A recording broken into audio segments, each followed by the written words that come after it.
Ladies and gentlemen, welcome to an overview of scouting.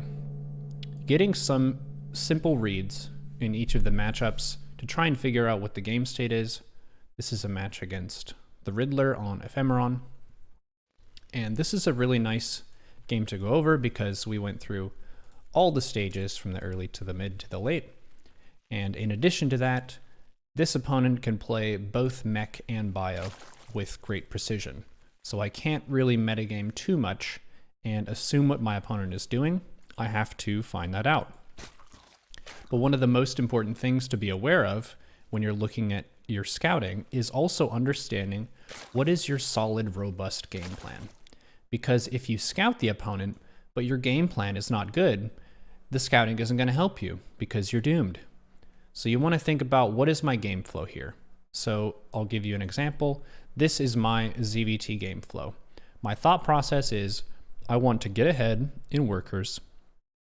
I want to spread creep as fast as I can, and I want to consistently move up the tech tree. And with every max out, my army gets higher and higher quality, and I want to be contesting my opponent's outer bases. I'm not trying to all in into their 2-base setup. I'm not trying to attack with my whole army into their 3-base setup. I'm trying to play the longer game unless a particular opening comes up, and then I'll try to capitalize on that. So I will talk through my build here, but the primary focus of this discussion is going to be looking at how I make the reads. How do I find out what my opponent is doing? And the way that I've always thought about scouting in StarCraft is kind of like scouting in poker. In poker, you place bets in the hand to get a sense of what your opponent's range is. If they have good hands, they may behave in a certain way. If they have a bad hand, they may fold it, that kind of thing. So by placing a bet, you represent the strength of your hand, you build value, and also you get a sense of approximately what they're going for. In StarCraft, you can commit some bets as well, but you would think about that in terms of the cost of the units that you make. So Zerglings, Overlords, Overseers, and then the APM and the time it takes to get those units in the opponent's base and find out what's going on. So here we are at the first read of the match. This is the Overlord going toward the natural expansion. So I want to find out if there's a base here. If there's not, there's probably a proxy. There will be some players who will take their command center on the high ground. These players were probably cheesed a lot in the past few days, and they just want to play stuff extra super safe. This build that the opponent is going for is technically safe. So this is basically the standard opening, so I don't really have much of a reaction to this. The strongest cheese from Terran is proxy barracks marine, sometimes with bunkers. If that's the case, this Overlord will often spot it. They put it over here a bunch of the time. If there are marines running under this, I want to get it up to a high ground spot. I want to make sure I don't get supply blocked. Ling speed, pull fully off gas, and then at 33 supply, I'll pull about 15 drones, all my lings, both of my queens, and then try to break that marine bunker contain. But as it stands, we've got a nice standard macro opening, just a Reaper expand from the Terran. So this is my first scout, and that's right as soon as the Overlord gets across the map. For every map, you do want to be aware of what counts as high ground. There are some maps where there will be a little doodad or some building looking thing, but it's not actually high ground. So one thing you can do is swivel your camera. I have the home and the end keys that are bound to this. This is high ground, this is not. So sometimes you get punished for that, but this is a process of learning. This is the safe zone for the Overlord, at least until a building is lifted or there's a Viking. So this Overlord's just going to stay here. Sometimes you can see some stuff for free, like some Hellions at the natural, but I'm saving this for a scout a little bit later on. I tried to go for a 3rd base and that was denied.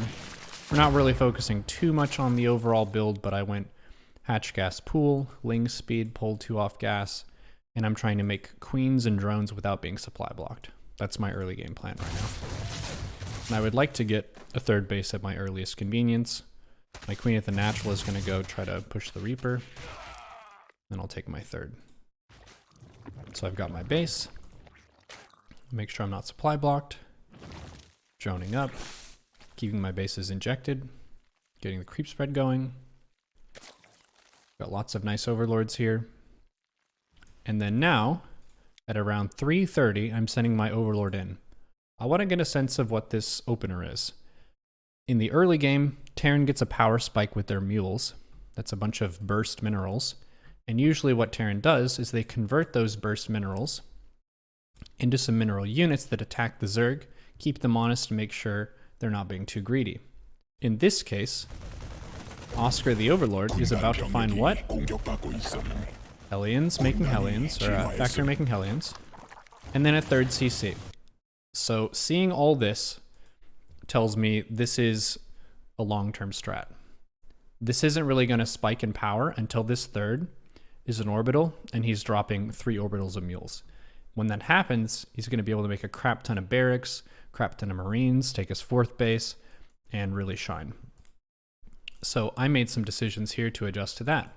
I'm going to say, all right, I could either try to all-in you with maybe 2 base mineral, 3 gas of Lingroach Ravager, or I could try to race you in a macro game and saturate my 3rd base. So I opted for the latter here. I scouted, so I'm just going to drone as fast as I can, and I'm going to go for 1 Evo Chamber and a Roach Warren.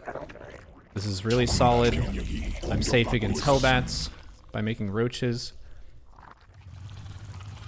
I have 1 Evo and I'm taking Carapace. And the nice thing about Carapace is this applies to Roaches, Lings, Banes, Hydras, all of my ground units. If you go for melee or ranged, you're more focused on a particular tech path. Terran units shoot really fast, so Carapace is a really nice, versatile way to open. Since I got that scout and I saw there's no add-on here, I know exactly what the build is. I'm really safe for a long time, so I don't really need to scout for a while because I understand how this power spike works. Let's give an example of if I scouted something really aggressive. Let's say instead of this command center, there were 2 more barracks. That's a 2 base all in. This is what, 400 minerals. There could be 2 or 3 more barracks here, and the opponent is going to have a ton of Marine Marauder, maybe Biotank, and they're going to be pushing really hard at this base location. So if I saw that, I would stop droning earlier, before 3 base saturation with all my gases. I might go for something like 60 workers of Roach Ravager with Roach Speed and Carapace, and then stop at that point and try to max out so I can crush their army. So the most important thing when you're scouting, more so than knowing exactly what the tech units are going to be, is to understand the economy size of the opponent. So this is the greediest opening that Terran can go for. This is a very experienced player, so he knows how to defend that. And he also knows that I tend to prefer macro games, so he's not really that worried about me going all in against him. So we're droning up here. A good reminder is it's not really a big deal to go over 16 workers. I know the number is red, but because Zerg structures consume the drone, going over means that you can build 2 extractors, fill them up, and drop a spore, and then now we have a really nice saturation amount. So that's the mark of a strong player, is to not be too timid about over droning your base a little bit, and then just grabbing a bunch of those structures you need and powering up as fast as you can to 200 supply. Get more stuff.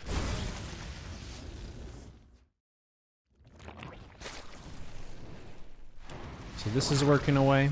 Another part of scouting is just filling vision around you. The Zerg has the benefit of their supply things being mobile units. The overlords can gracefully float all around your territory. So this overlord giving vision of, say, a liberator up here. I could have an overlord up here. And because there's a Viking on the map, I don't want to have them spread too far out. Basically, I want to make sure all of my overlords could retreat and be saved by a queen.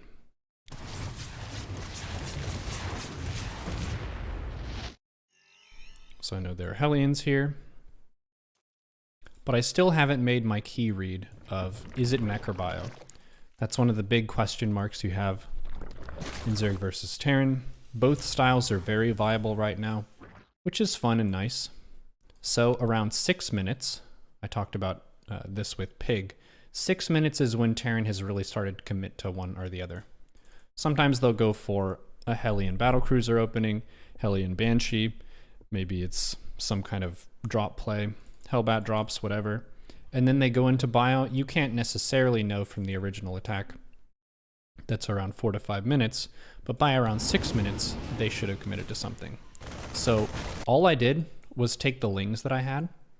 I kept most of my lings at home, and I did what? A few lings, and I sent it directly into the Terran main base. So I'm macroing away here, injecting my bases, and I just sent my lings in, and the lings made it all the way to the top of the ramp here, and I got a really solid read that it's bio, which is fantastic. Around 6 minutes in the game, reading mech or bio. At the same time, I'm taking my 4th base, and then now we're getting kind of to the broad strokes of what's going on. You should be able to map out what your game plan is against both mech and bio. That's one of the most powerful ways to improve as a player, is to not always be concerned with trying to counter every specific unit your opponent makes, but to have the big picture that makes sense for you. Say, if it's mech, I'm going to go Roach Ravager Swarm Host. If it's bio, I'm going to go Ling Bane Hydra into Ultra. That's a really clear and strong progression against both compositions. It's not going to be perfect in all situations, but a big part of your own speed of your macro is having a clear progression of goals that depends on you more than the opponent. If you've noticed this game, we're 6 minutes 42 in, and this is the first real spicy action. Aside from that, it's just been scouting, a few Hellions denying creep.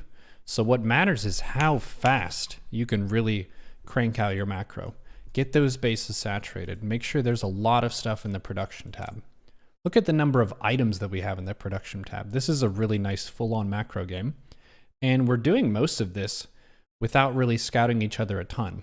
We've gotten the reads that we needed to. He used his Hellions to kind of assess what the front of my wall looked like. And then now he's pressuring my 4th base to know where I'm expanding and just get value for the units that he has on the map.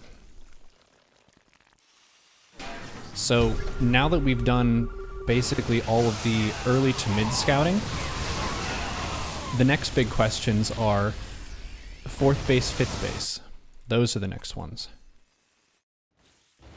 I would recommend Overlord spread with Overlord speed. You can drop creep on these bases, and you can also go for burrow with some Zerglings. You wouldn't necessarily need to put a super strict time on that. Time in the game. Basically, it's whenever you get an opportunity. You could hit a big Overseer scout or something. You could burrow some lings. There are many situations in the match where you just end up having more than enough money for burrow. It's a very, very powerful upgrade for its cost. Lots of utility to it. You can do burrowed Bane Mines. You can do 1 burrowed ling at each expansion. And if you did the math, it actually cost the Terran quite a bit to clear that. They have to have units that can fight. Look at this. This happens all the time. A base just flies out, no escort, nothing. And if there was a burrowed ling here, or even just a ling on the ground, or an overlord, we could delay this for a good amount of time, and also get the read. That may be the most subtle but amazing benefit of burrowing a ling at a future base, is you get the scout that that base is being taken. You can see the command center, and you can see the location where the opponent intends to go. Here's a point. Attacking the opponent is a way to scout. A scout doesn't always have to be a passive process where an overlord or an overseer or just a couple lings run into a base. You can also just run in and attack. So what do I see with this? I see an upgrade going. I can see this command center here, which is a pretty big investment. See a missile turret, so I know kind of what the coverage is like for that. I'm attacking SCVs, and I can see that Marauder production has started, which means that Ultras aren't going to click on quite as strong as if it was just pure Marine.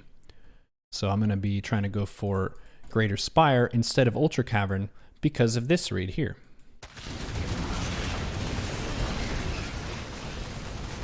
The Speed Bane on creep and the bulk of your army is the really important part to not die. So with this here, these units cannot kill this base. So I'm safe, and then I have a surplus of units to attack, and this is how I committed those to attack and also to scout. This is around 9 minutes into the game. Against Terran, usually they're going to have their army kind of here, between their third and their natural, because they can defend both. And your most successful counterattacks are going to be whenever the opponent is out on the map. If the opponent is just at home and you send in a counterattack, they're just going to shoot it with their Marines and you're going to lose the units for free. But I saw that he was trying to clear my creep here, so I sent them into my natural, or to the opponent's natural. Fourth base is good. My worker count is a little bit low. A good economy size is probably around 70 workers. You can go up to 80 if you're feeling like a boss. I skipped the macro hatch this game because I opened with Roach Ravager, which is more larva efficient than Lingbane. I've been spending my money pretty well. So this trade is happening because I'm getting maxed out and I feel like there's an opportunity as the opponent's army is being set up here. So this isn't something that I would always necessarily go for, but I felt like I had a good shot with the amount of damage I dealt over here and just the way that I moved the opponent's pieces around. Also, I do want to get rid of my lower tech units. As the match progresses, usually you should make fewer and fewer roaches and more high tech units. Broodlords, Corruptors, Lingbane is good at pretty much every stage of the game. Ultras eventually, that kind of stuff. So here at 11 minutes, I've put Overlords on the map. I have Overlords over here. I have Burrowed Banes here on the map. This also counts as scouting. You do get vision from Burrowed Banes, which is a nice plus there. Creep spread is also a form of scouting. Each of your new bases should have a bunch of creep spread at it. The way that I've thought about it is it's kind of like a queen celebration whenever a new base is about to happen. So as this base is completing, my queen group, which is on a hotkey here, I have 4 queens on a hotkey, they should prioritize pushing creep toward and then in front of my newest expansion.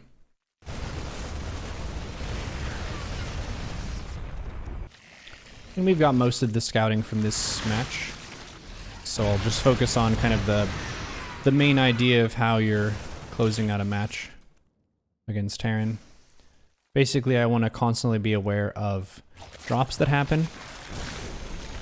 Really good Terrans understand when they have an army that's not strong enough to beat you on creep, so what they'll do is backstab with a bunch of drops whenever you move out. So having the queens on a hotkey and focusing the medivacs is good. Being able to grab your reinforcement units and assist those queens is also good. And the Spire and the Ultra Cavern are those tech pieces that really allow you to kick ass. Caster units can be good too. It does add to the control complexity of your army, which is a factor to consider. There's a pretty big misconception for a lot of players. Many players think that you should try to play like Byun or like Maru or Dark or players who are ridiculously good. To be honest, none of us, myself, anyone who would watch this video are going to be playing at that level of skill, which means you should be playing the game in a way that is conducive to your skill set. So if that means maybe going for more Broodlord Corruptor instead of having a bunch of Viper Infestor because that complicates things, that might be better for you and you might get better results with that composition, even though on paper, if Dark was controlling it, it wouldn't be as good as having 14 Infestors as well. So try to be real with yourself and try to get a sense of not just what compositions work for you, but what's fun for you. Your longevity in this game and your excitement to play and to ladder and to practice is very closely related to your enjoyment level of the game. Find a style that suits you, that's fun.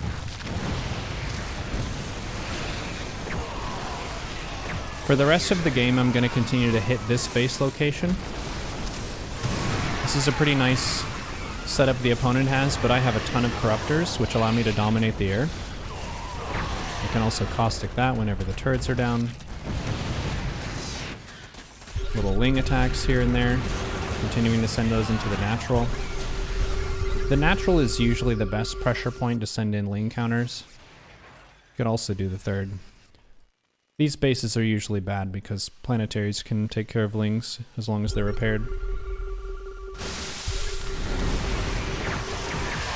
Mixing in ultras and stuff as well. Those have greater mobility. You can also Nidus lings into the main. That does count as a scout. You can oftentimes see a lot of stuff with regards to the production. Late game, sometimes Terran will go for a big air switch. That could be Liberators with range. It could also be battle cruisers.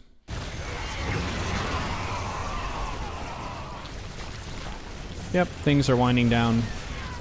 Opponent's economy is not in the best shape. Mules are keeping things alive.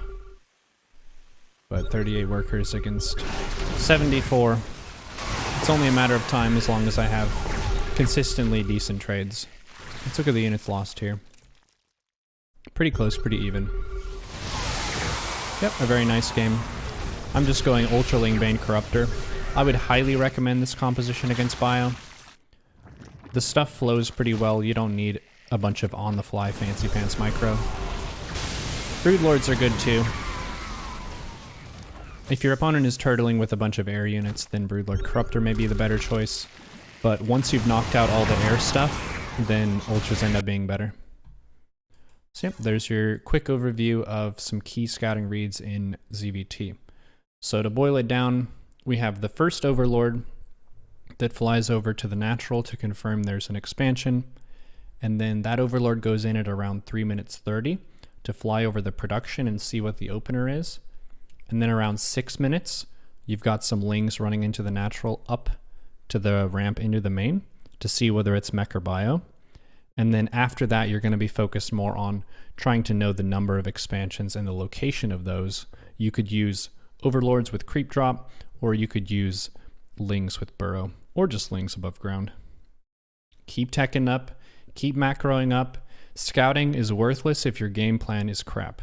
So try to figure out, this is my plan versus bio, this is my plan versus mech, and then just practice that for yourself in some custom games. I start my practice sessions with that. I just open up an empty custom game. I don't even bother to put in an AI because that isn't really the point.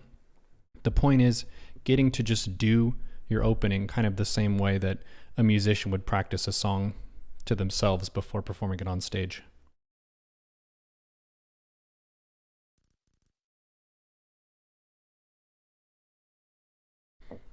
And there you have it.